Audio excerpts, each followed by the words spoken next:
Another forward air controller aircraft came out of Cessna.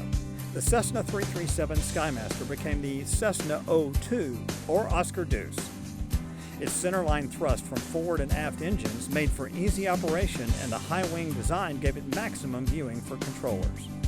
This 1967 model was brought out of the boneyard at Davis-Monthan and restored by the Cactus Air Force LLC.